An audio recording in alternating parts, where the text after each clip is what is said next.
AGL's trifecta. 3 good reasons why we should defeat the industry. And I think for many of you who know AGL, you would experience these. But I'd prefer it to call it knitting our way to a toxic-free future. And I have to admit, I don't knit. I am a grandmother, but I don't knit. Next one, thanks. Because people tell me I can be so depressing sometimes, I thought I would start off with something really positive, like we are winning, without a doubt. And I just popped up a few of the things that have happened in the last year. And I think if you look through those, the sort of things that are happening not only in Australia, but are happening globally, the Scottish moratorium, the Wales anti-fracking vote, the fact that the industry last year took an economic hit that they will not recover from, I think is, you know, a real sign that we are winning. And one of the most wonderful things I think that happened last year was from the work of some great people in the Tara region. 6 families were bought out, which was just absolutely wonderful. And also it's good to remember we have right on our side, that living in a pollution-free world is basically a basic human right, and that was the UN Human Rights Commission. Now we also have some very, very powerful allies. The United Nations Environment Programme put out a global alert in 2012 and talked about the fact that unconventional gas, that's coal seam gas, tight gas, shale gas, can have unavoidable impacts. Some of those occur when you don't use the technology correctly, but others occur despite your correct use of technology. And what that means is that you cannot regulate this industry into safety. And I just put some photos up there. I know some of you would be very familiar with them. The top 2 are from Pilliga after that spill. The second 2 represent the difficulty of what you do with those huge amounts of wastewater that we were hearing about this morning. And the last 2 are really to illustrate this issue of air pollution, and I'm going to come back to air pollution at the end. Now let's get on to AGL. And I'm really grateful for AGL. Oh no, that's a terrible thing to say. Because truly, they couldn't have given us 3 better examples of why this industry is a disaster. And the first one I call the I don't know, we don't know. AGL started their fracking, and please, I know some of you know this much better than me, so correct me if I'm wrong, around October. By November, they were already finding the monoethanol amine borate in surface and groundwater. Why is that important? Well, one, their license said that it wasn't supposed to be detectable, but the other reason is that this is a chemical. It's never been assessed. It has no ecological information whatsoever. We don't know what happens to it when it's in the environment. It's a severe eye, skin and respiratory irritant, and even Halliburton classify it as hazardous on their side. So this is a serious chemical. But what that whole situation led on to was the EPA realising that AGL was not reporting on some other chemicals they were supposed to. And one was tolcide, which is tetrarchus hydroxymethylphosphonium sulfate. Lovely chemical. Very toxic biocide, extremely toxic to aquatic organisms. It has a cancer potential, it's a skin sensitizer, and yet again, it's never been regularly assessed in Australia. And the other interesting thing about it is, why wasn't AGL actually putting in the data that they required to? It was because they couldn't test for it. Now people wonder, how can you have a chemical that you can't test for?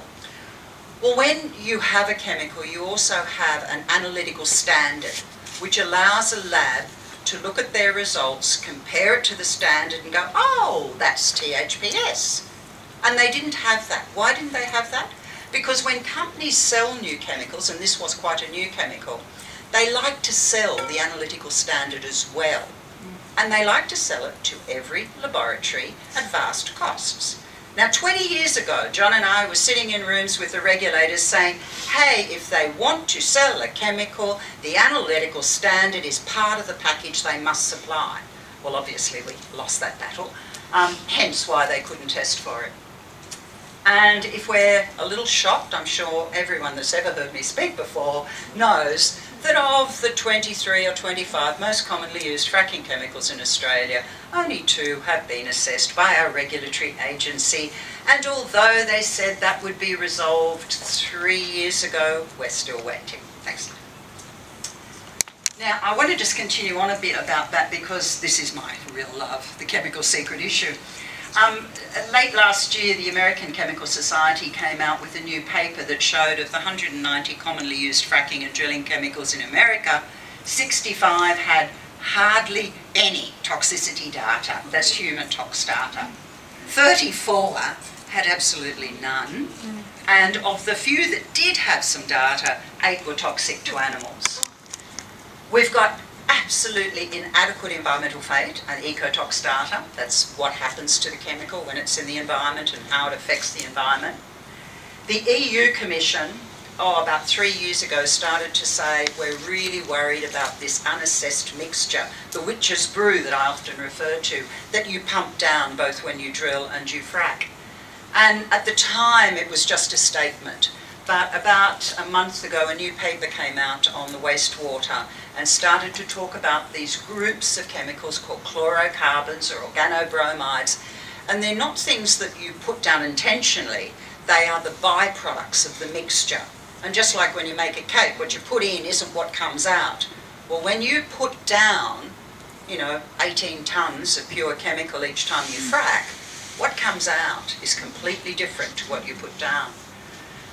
Of course, the issue of trade secrets, even when there is data, how much data do we actually get? And recently, 2 years ago, we found out that the Stockholm Convention, which is a convention for the worst of the worst chemicals, a chemical called PFOS, was being put into fracking fluids in China. We still don't know which products. We don't know if those products are being exported from China. We're still in a bit of a black hole with that. But it sent me off thinking about these fluorochemicals, why they're important. They're known as the slipperiest things that man ever made. And they're very good as friction reducers when you're trying to get your fluids down. And so anyway, I found some other products that had fluorocarbon surfactants and tracers, and they're persistent and toxic breakdown products. And probably the main one from which everything else is made is going to also be nominated for the Stockholm Convention this year, which is going to put a bit of a cat amongst the pigeons. And also the phthalate esters, which were again something that we picked up in some water testing and we couldn't actually understand why they were there. There was certainly no information about them being in products. And again, this paper that just came out recently showed that these phthalate esters are turning up in wastewater and that they are used in drilling and breaking fluids. And of course there's all the unknown impacts of the accidents and the blowouts, like wonderful AGL's blowout there. Of course this could never happen, so obviously that's not a real picture. Oh, no, go back. My story of this handsome gentleman up here with the incredibly smug and arrogant look. Now, of course, I won't mention his name because I'd rather not be sued. But this gentleman was the Halliburton representative in Helsinki. And early last year, I was asked to come to Helsinki, to the Helsinki Chemical Forum, to debate Halliburton about the safety of their products. And it was fantastic. I enjoyed every minute of it. And afterwards, I think we could say that it was, 1 for NGOs and 0 for Halliburton.